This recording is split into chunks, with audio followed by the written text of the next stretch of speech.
सिद्ध झाला आहे। समोर कशा प्रकारची नीती सर्व संघटित पदाधिकारी लोक आणि पुन्हा एकदा बसतील, समोरची लढाई कशी करायची, त्याला वळण कसं द्यायचं हे तुम्हाला सांगतील। परंतु तोपर्यंत आपल्याला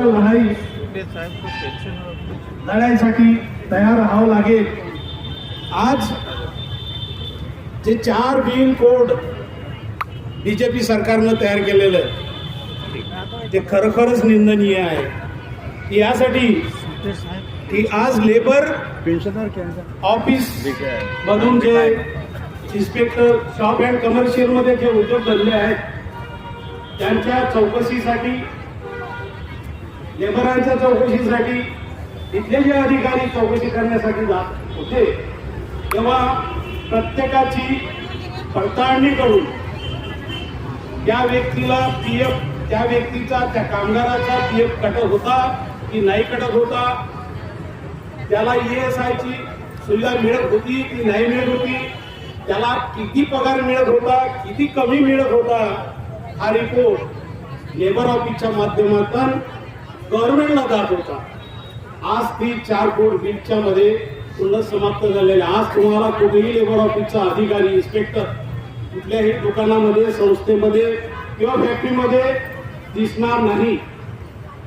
याचा मतलबच असा आहे की तुम्हाला तुमच्या सुविधा गव्हर्नमेंट पुरवू शकत नाही, ते भांडवलदारांना पुरवू शकते।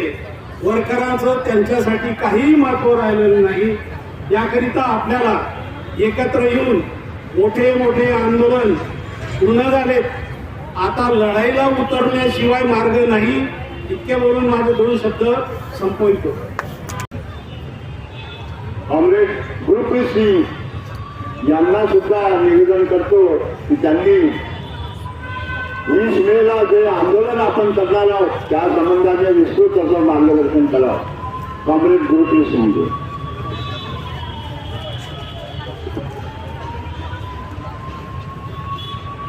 आज के इस सभा के अध्यक्ष कॉम्रेड मोहम्मद ताजुद्दीन, कॉम्रेड मोहन शर्मा जी भी हमारे बीच में उपस्थित हो चुके हैं।